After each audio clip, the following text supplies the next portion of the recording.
ওরে বাবা, দেখতে পাইনি, আগে যাও। ও বাবা, টাটা।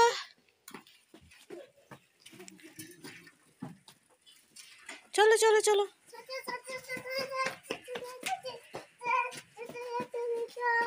চলো, ওঠো।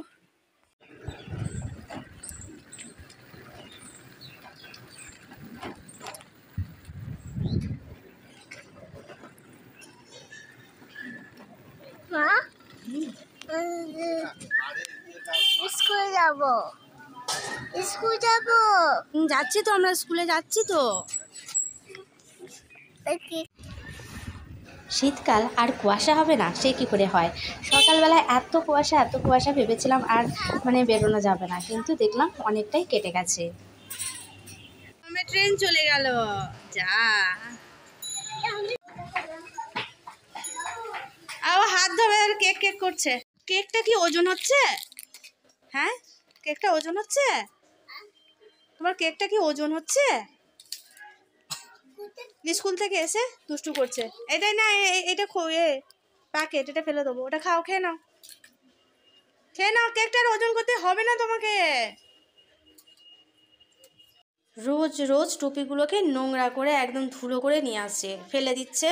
খুলে নিয়ে সে ধুলো ভর্তি ঝেড়ে কোনো রকমে নিয়ে এসছে। এটা ধুয়ে দিতে হবে। রোজ হয়। একটা তো কালকে হারিয়ে এসছে, তো আজকের অন্যটা দিলাম, কিন্তু সেই ধুলো করে আসছে। আবার এটাকে ধুয়ে মেলে দিতে হবে।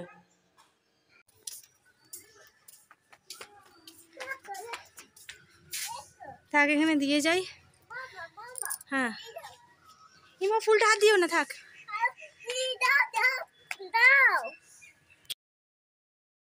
আর এদিকটায় দেখো, সকালবেলায় আসেনি, তো ফুলটা যে ফুটেছে বুঝতেই পারিনি। তো কাল পরশু ঠিক মতন আসছিলাম, বাট মানে ফুল যে ফুটবে কুড়িটা আছে সেটা অতটা লক্ষ্য করা হয়নি। কালকে জলও দিয়ে গেছি, অতটা বুঝতে পারিনি, কিন্তু ফুলটা আজকের মানে পুরোপুরিভাবে ফোটেও নি, একটু মনে হচ্ছে। আর এদিকে দেখো, তোলার জন্য মাথা খারাপ করছে।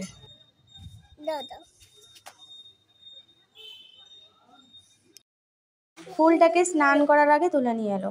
আর ফুলটা তো দেওয়া যাবে না, আর যেখানে সেখানে তো ফেলছে, সেই জন্য বললাম যে ওটা নিয়ে খেলা করো আজকে। আর এদিকে স্কুলের জামাগুলো আমি ভালো করে হাওয়ায় মেলে দিচ্ছি। আর ছাদে গেলাম, আর এইগুলো নিয়ে যেতে ভুলে গেলাম। যে কালকেকার একটু সোয়েটারটা আমি ধুয়ে দিয়েছিলাম, সেটা আর কিছু ওর জামা কাপড় রয়েছে, তো সেগুলো একটু ছাদে মেলে দেবো।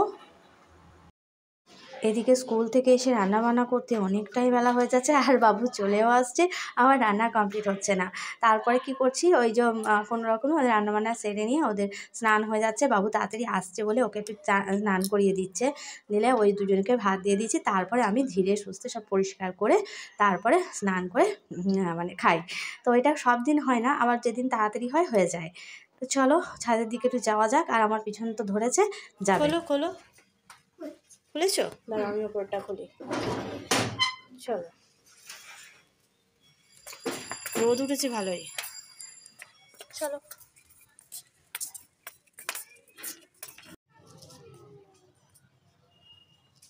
রোদ তো তেমন বেশি নেই যা দেখতে পাচ্ছি। আর টুপিটা ওখানে দিয়েছিলাম, কিন্তু ওটাকে নিয়ে আবার সেই চালার মধ্যে দিয়ে দিলাম। আর দেখো গাছের পাতাটা, গোলাপ গাছের পাতা ছোটো ছোটো বেরিয়েছে, সেটা চিড়ে নিচ্ছে। মানে ওর জ্বালায় না ফুল থাকবে না গাছের পাতা থাকবে, কিছু নয়। সেই হনুমানও এসে গাছের পাতা ফুল ছিঁড়ে দেয়, আর এই আমার ঘরের হনুমানটাও এই করছে। তো আকাশটাও দেখো একদম দেখালাম, দাঁড়াও দেখাই। দেখো হালকা করে রোদ আছে, কিন্তু ওই মানে মেঘের মধ্যে ঢেকে রয়েছে। চলো ওকে খাওয়াতে হবে, অনেকটাই তো বেলা হয়ে গেছে, ওকে খাইয়ে নেব। দুধটা গরম করে নিই, দুধ বিস্কুট খাওয়াবো। আর এদিকে ভাতটাও বসিয়ে দিচ্ছি, তাহলে ভাতটা হতে থাকবে আর ওর খাওয়াও ততক্ষণে হয়ে যাবে। আর এদিকে বার করে নিয়েছে পেঁয়াজকলিগুলো পরে করবো ভেবেছিলাম, কিন্তু দেখছি হলুদ হয়ে যাচ্ছে, তো 2-3 দিন থাকবে না। তো সেই জন্য ভাবলাম পেঁয়াজকলিটা ভেজে নিই। আর ওদিকে ডিমের তরকারি করব, আর যদি সময় হয় তাহলে ওই যে বিট গাজর আছে ওটা একটু ভাজবো, বেশ ভালো লাগে। তো ডিমটা আলুটা সেদ্ধ হয়ে গেছিলো, আর আমি ঝটপট করে তরকারি করে নিয়েছি, মামাকে খাইয়েও নিয়েছি, অনেকটাই কাজ করে নিয়েছি। সব কাজই মানে ক্যামেরার মধ্যে হয়ে ওঠে না। জোর করে তুলে নিয়ে এলো। এদিকে ফুলটা দেখেছো, নিয়ে এসছে, এসে আর ওই রেখে দিয়েছে। আর এদিকটায় দেখো দোকান থেকে নিয়েছিল, টর্চ নিয়ে এসেছিলো, নিয়ে সেটাকে ভালো টর্চ সেরকম কেমন জলে ঢেলে দিয়েছে, মানে ফেলে দিয়েছে আর জল ঢুকে গেছে। অনেকটা চেষ্টা করলাম জল বার করতে, একটু একটু বেরিয়েছে, রোদে বসে করে রেখেছি, যদি হয়তো হবে, না হলে আর কী হবে, এই টর্চও বাতিল হয়ে যাবে। এরকম যে কত জিনিস বাতিল হয়ে যায় তার নেই ঠিক। আর চলো দেখি গাজরটা আর একটু বিট আছে তো বার করে দেখি, কারণ শুকনো হয়ে যায়, শুকনো হয়ে গিয়ে খেয়ে আর লাভ নেই, তো প্রথম সবই শেষ করে দেওয়াই ভালো। ফুলকপিটা দেখুন বিশাল বড় একটা ফুলকপি নিয়ে আসছে, ফুলকপি খেলে গ্যাস হয়। আর এবারে আমি বাঁধাকপিটা আনতে বারণ করেছি, আগেবারে আমি বাঁধাকপিটা না শনিবার করে রান্না করলে খুব অসুবিধা হয়, সেই রান্না করতে করতে 1টা বেজে গেছে, আর বাঁধাকপি মানে সেদ্ধ হয়ে সুন্দর করে করতে অনেকটাই টাইম চলে যায়। এদিকে সুন্দর করে আমি স্লাইড করে করে করে কেটেও নিয়েছি, নিয়ে একটু নুন মাখিয়ে রাখলে একটু নরম হয়ে যাবে আর ভাজতে তাড়াতাড়ি হবে। তো ঝটপট করছি, তো দেখা যাক, তাড়াতাড়ি করে সব কিছুই তো করছি। ওদিকে ডিমের ঝোল আমার টকবক করে ফুটছে, মানে হয়ে গেছে, ওটা সুন্দর করে নাবিয়ে নেব। ওটা দুটো জায়গাতেই নামাবো, এটা একটা জায়গায় রাখি। দেখো সুন্দর করে হয়ে গেছে। আজকের আমি আর কাঁচা লঙ্কা দিয়েছি, গুঁড়ো লঙ্কা দিইনি। তো দুটো বাটি দেখতেই পাচ্ছ, দুটো বাটিতে আলাদা করে তুলে নিচ্ছি, ওটা দাদুর আর এটা আমাদের 3জনের একসঙ্গে। গরম গরম ধোঁয়া ওঠা তরকারি, আহা দেখতেও যেমন সুন্দর লাগে তেমনি খেতেও তো ভালো লাগে, কিন্তু ওই ভাত খাওয়ার সময় ওই গরম গরম ধোঁয়া ওঠা তরকারিটা তো আর পাওয়া যায় না।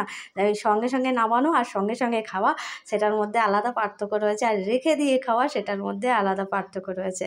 তো এরকম সুযোগ কবে হবে জানি না। তো যেহেতু আরও সব কাজ করতে হবে, স্নান করা এ করা করতে করতে এই ভাত আর তরকারি অর্ধেক প্রায় হাফ ঠান্ডা হয়ে যায়, তবু থাকে অল্প। এখন তো তাড়াতাড়ি আর করি না, যেহেতু মামা স্কুলে ভর্তি হয়েছে, তো এইটাই থেকে যাবে। তো চলো স্নান করে একেবারে খাওয়া দাওয়ার পরে ফিরে এলাম বিকালবেলায়, আর আমাদের ফিশগুলো তোমাদের সঙ্গে শেয়ার করলাম। অনেক দিন জলটা নষ্ট হয়ে গেছে, এটা পরিষ্কার করে করে করা হচ্ছে না, এখনও পর্যন্ত হয়ে ওঠেনি, প্রায় মাসখানেক হয়ে গেছে। আর এদিকে যে এই লাইনটা দেখেছো, ওটা পাইপটা উঠে পড়েছে। এদিকে বাবুও চলে এসেছে, তো বললো যে রাতে ভাত খাবো না, রুটি নেব। তো ওই যে রুটি নিয়ে এসেছে কিনে, এই যে।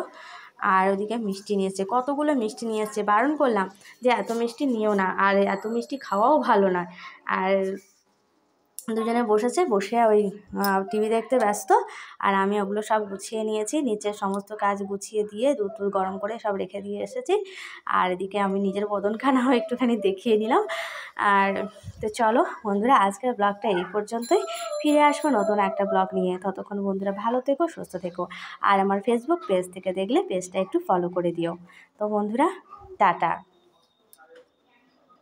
আর ওদিকে আমার দুষ্টুটা কখন থেকে বলছে আমাকে রুটি দাও রুটি দাও, বলতে তো পারে না, উতি উতি করে যাচ্ছে, আর কি করি। চলো এই পর্যন্তই, টাটা।